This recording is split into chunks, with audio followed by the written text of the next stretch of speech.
Now, to your right over there in the infield, there's all kinds of camping areas, garage areas, there's entertainment areas, but none of this would be possible without a gentleman named Bill France Sr.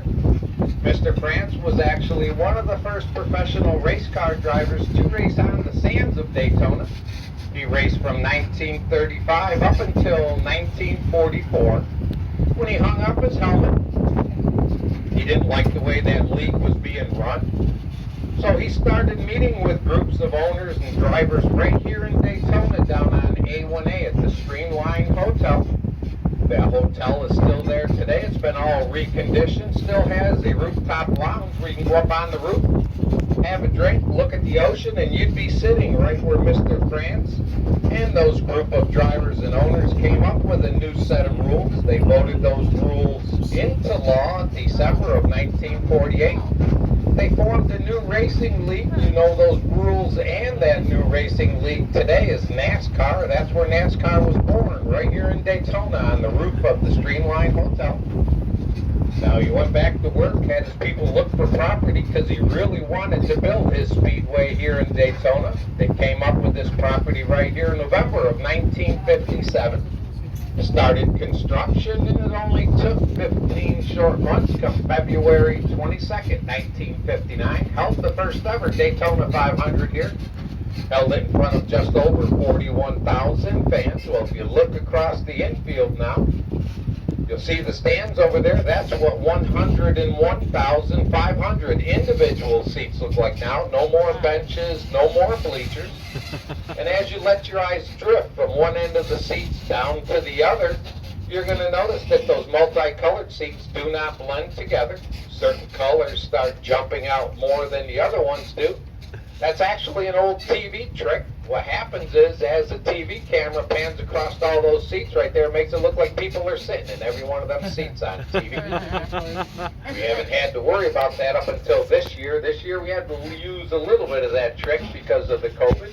But starting August, we're back to 100% capacity, so that'll be great. There will be people sitting in every one of them seats. I'm going to start out with a little pre-recorded message from three-time Daytona 500 champ Jeff Gordon, and I'll be right back with you. Hi, this is three-time Daytona 500 champion Jeff Gordon. I'm pleased to welcome all of you to Daytona International Speedway. Nearly 60 years ago, a small-town auto mechanic named Bill France Sr. dreamed of creating a racetrack that was bigger, faster, and more exciting than any before it. In the ensuing decades, his belief in big dreams transformed Daytona International Speedway into the world center of racing. Synonymous with names like Petty, Earnhardt, and Allison, Daytona International Speedway has captured the imaginations of the millions who have set foot on these hallowed grounds. Now, Bill France's dream has taken yet another step forward with the reimagination of this American icon, blending the modern amenities that today's sports fans demand with the heritage that race fans expect from Daytona.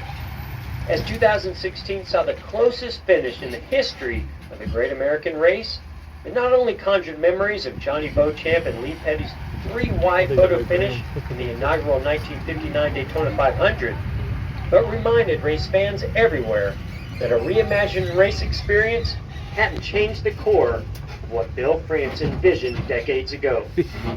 Welcome to the World Center of Racing. Oh, nice. Hey, we're entering our Speedway on the backstretch. If you look to your left, way down there is the exit of Turn 2. The exit of Turn 2 begins our 3,000-foot backstretch.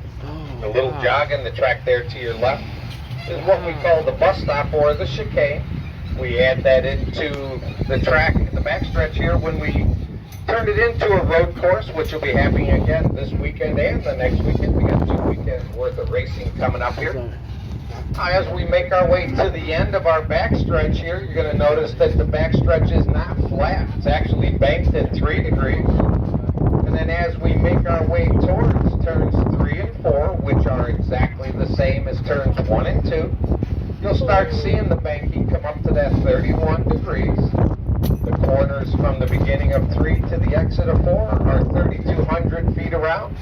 And if you look at the width of the track, like I said, from the double yellow lines out to that first wall, that's only 40 feet wide.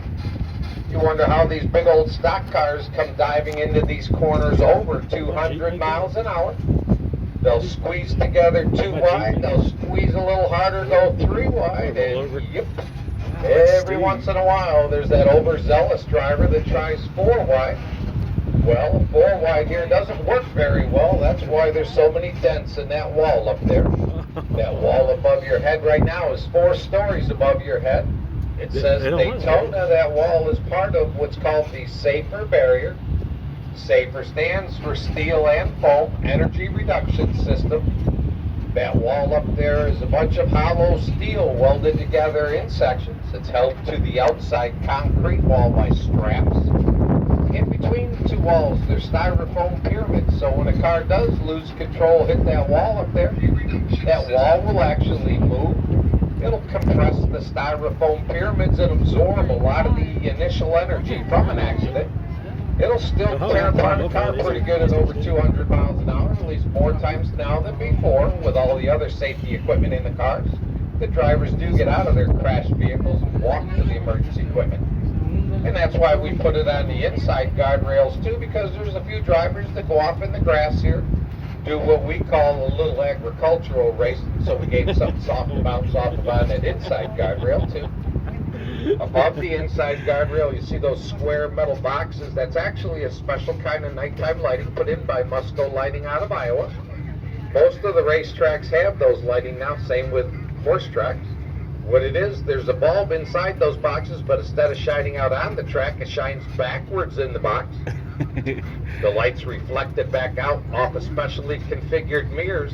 They widen the beam of the light so it's not as sharp, so should a driver spin out, look into one of those boxes, they can continue racing at night, because it will not